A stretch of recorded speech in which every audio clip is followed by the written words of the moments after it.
नमस्कार दोस्तों, welcome to SG sociology. आज के इस वीडियो में हम बात करने वाले हैं पीजीटी सोशियोलॉजी से रिलेटेड पीवाईक्यूज़ के बारे में और ये हमारा सेकंड वीडियो है।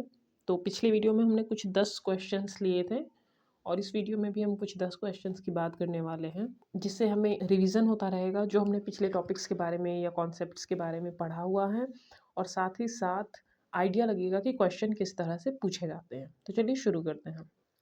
तो पहला क्वेश्चन है परिहास संबंध के बारे में। परिहास संबंध किसके मध्य पाया जाता है? इसके बारे में मैंने एक शॉर्ट्स बनाई थी, उसमें हमने बात करी हुई थी। परिहास संबंध उन संबंधों को कहते हैं जिसमें आप हंसी मजाक कर सकते हो, जैसे कि जीजा साली, देवर भाभी।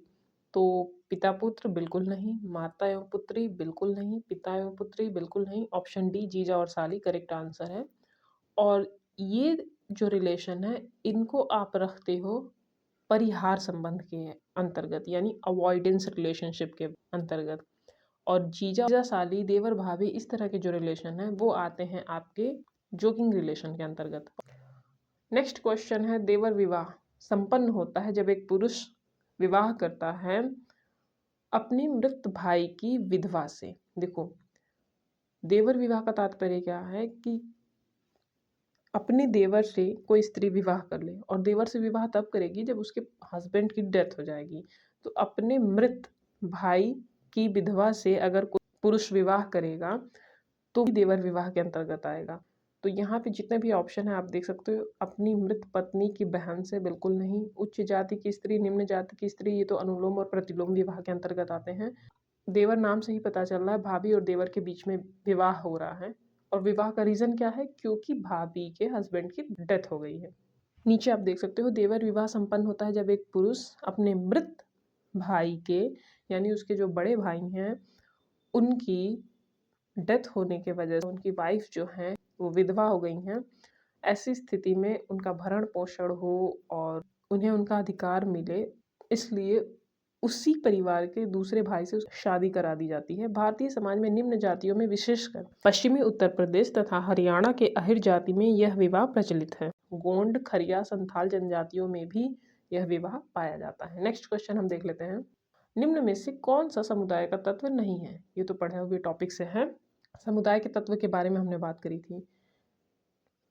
हम की भावना, निश्चित भूभाग, ये तो कई सारी परिभाषाओं में भी हमने देखा था कि वहाँ पे वी फीलिंग होगी प्लस एक निश्चित प्लेस होगा, और आत्मनिर्भरता, क्योंकि जब आपका एक निश्चित एरिया फिक्स है, आप एकजुट हैं, समुदाय में एकता की भावना है, प्रेम सौहार्द से रह रहे हैं, तो आप किसी बाहरी पे डिपेंडेंट भी नहीं है। और रहा सवाल तीसरे ऑप्शन का, सांस्कृतिक वैविध्य, तो ये चीज़ समुदाय का तत्व नहीं है। और क्वेश्चन में क्या पूछा गया है, कौन सा ऐसा तत्व है जो नहीं है? तो ये हैं, अर्थात ऑप्शन सी करेक्ट आंसर हो जाएगा। एक बार हम नीचे पढ़ लेते हैं। समुदाय मनुष्यों का लघु समूह होता है जो निश्चित संकीर्ण भौगोलिक क्षेत्र, यानी डिसाइडेड निश्चित भूभाग में निवास करता है अथवा घुमंतु के मामले में आदतन साथ साथ भ्रमण करते हैं।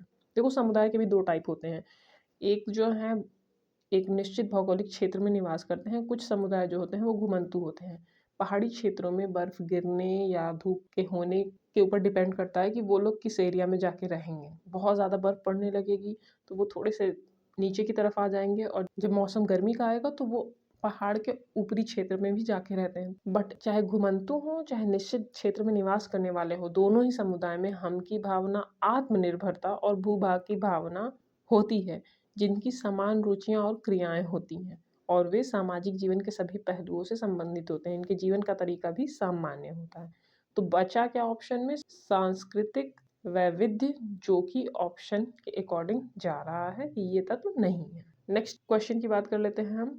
समाजशास्त्र में सामाजिक तथ्यों के अध्ययन पर किसने बल दिया है? इमाइल दुर्खिम, इसके बारे में हमने बात करी हुई है, और इस चीज़ के बारे में उन्होंने अपनी किस बुक में, the rule of sociological method में बात की है। और सामाजिक तथ्य क्या है दुर्खिम के अनुसार? कार्य करने, सोचने या अनुभव करने का तरीका जो किसी भी समाज में लगभग सामान्य रूप से पाया जाता है।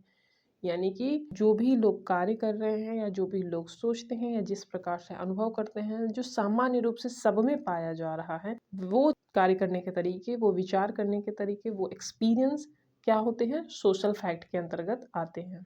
नेक्स्ट क्वेश्चन की बात कर लेते हैं, जो कि है विज्ञानों के वर्गीकरण से। इसके बारे में हमने हायरार्की ऑफ साइंस वाली वीडियो में बात करी थी और ये दिया था अगस्ट काम्टे ने। इसमें उन्होंने 6 विज्ञानों को ऊपर से नीचे के क्रम में रखा हुआ है। सरल से जटिल, जटिल से सरल, घटती हुई निर्भरता, बढ़ती हुई जटिलता, इस तरह की चीज़ों के बारे में हमने बात करी थी। पूरा डिटेल में उस वीडियो में है। गणित, खगोल, भौतिक, रसायन, जीव, समाजशास्त्र, नीति शास्त्र। नीति शास्त्र के बारे में कहीं कहीं पे लिखा होता है, कहीं कहीं पे नहीं, बट हाँ समाजशास्त्र और उसके ऊपर नीति शास्त्र की बात होती है। एक बार डिटेल पढ़ लेते हैं। ऑप्शन डी जो करेक्ट आंसर है, अगस्त काम्टे। विज्ञानों के वर्गीकरण पर सेंट साइमन, जो कि इनके गुरु माने जाते हैं, का प्रभाव था। अगस्त काम्टे का मानना है कि विज्ञानों का विकास एक साथ ना होकर क्रम से हुआ है। मतलब जिस क्रम में उन्होंने विज्ञानों को रखा है नीचे से ऊपर की तरफ, वैसे ही उनके विकास भी हुए हैं। और इनके पीछे कितने नियम हैं? 2 नियम हैं। पहला, बढ़ती हुई निर्भरता का क्रम, मतलब जैसे जैसे आप क्रम में बढ़ते जाओगे हायरार्की में, उनकी निर्भरता भी बढ़ती जाएगी। हायरार्की में प्रत्येक ऊपर वाला विज्ञान अपने से पूर्व के विज्ञान या अपने से नीचे वाले विज्ञान के ऊपर निर्भर करता है। तो क्रम जैसे जैसे आप बढ़ाते जाओगे एक दूसरे पे निर्भर होता जाएगा। अगर यहाँ पे गणित सबसे पहले है तो गणित किसी पे भी निर्भर नहीं है, वो आत्मनिर्भर है। लेकिन खगोल शास्त्र किस पर निर्भर है? गणित पर। भौतिक शास्त्र खगोल शास्त्र पे, रसायन शास्त्र भौतिक शास्त्र पे, और बायोलॉजी केमिस्ट्री पे, सोशियोलॉजी बायोलॉजी पे। तो मतलब प्रत्येक विज्ञान अपने पूर्व के विज्ञान या विज्ञानों पर निर्भर है। क्रम में वो जैसे जैसे जिस स्थान पे रखे गए हैं, वो अपने ऊपर के विज्ञानों पे या अपने पूर्व के विज्ञानों पे उतने ही निर्भर हैं। उनके ज्ञान की आवश्यकता उन्हें पड़ती है अपने ज्ञान को पूर्ण करने के लिए। दूसरी चीज़, घटती हुई समानता और बढ़ती हुई जटिलता, अर्थात हायरार्की में जो सबसे पहले विज्ञान आता है वो अपने बाद के विज्ञानों से सरल होता है, और जो सबसे लास्ट में आएगा वो पहले के विज्ञानों से काफ़ी ज़्यादा जटिल होगा। यानी घटती हुई समानता, बढ़ती हुई जटिलता, सामान्यता इन सब में से धीरे धीरे घटती जाएगी, बढ़ेगी क्या? जटिलता। नेक्स्ट क्वेश्चन हम बात कर लेते हैं। हम समितियों के सदस्य होते हैं, संस्थाओं के नहीं। इसके बारे में भी हमने बात करी हुई है। ये फेमस कोटेशन है मैकएवर एंड पेज की। और हम समितियों के सदस्य क्यों हो सकते हैं? क्योंकि ये व्यक्तियों का समूह है।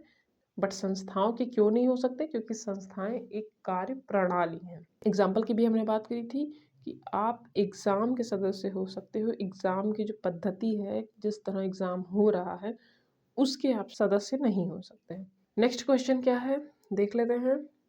तो ये क्वेश्चन है हमारे रिसेंट के टॉपिक से, श्वेतवसन अपराध से। निम्नलिखित में से कौन सा श्वेतवसन अपराध है? उठाईगिरी, चोरी, द्यूत क्रीड़ा मीन्स गैम्बलिंग, जुआ खेलना, और लास्ट है घूसखोरी। तो हमने बात करी थी घूसखोरी या रिश्वत लेना, ये सारी चीज़ें आती हैं श्वेतवसन अपराध के अंतर्गत। फिर भी एक बार डिटेल में पढ़ लेते हैं। श्वेतवसन अपराध की अवधारणा किसने प्रस्तुत की थी? सदरलैंड ने।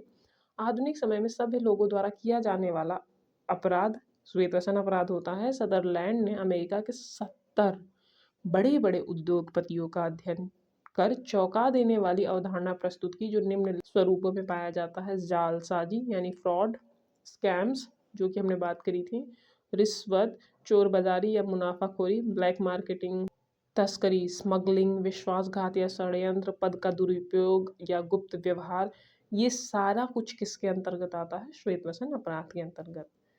तो अगर हम ध्यान से देखें तो श्वेतवसन अपराध को मेनली किसने सबसे ज़्यादा इस पे काम करा था? तो वो थे सदरलैंड। और उन्होंने ऐसे ही नहीं, 70 बड़े बड़े उद्योगपतियों पर अध्ययन करने के बाद ये चीज़ प्रस्तुत की थी कि हाँ, फ्रॉड या रिश्वतखोरी या ब्लैक मार्केटिंग या मनी लॉन्ड्रिंग या स्मगलिंग, ये सारा कुछ श्वेतवसन अपराध है। और ये कौन करता है? उच्च वर्ग के लोग।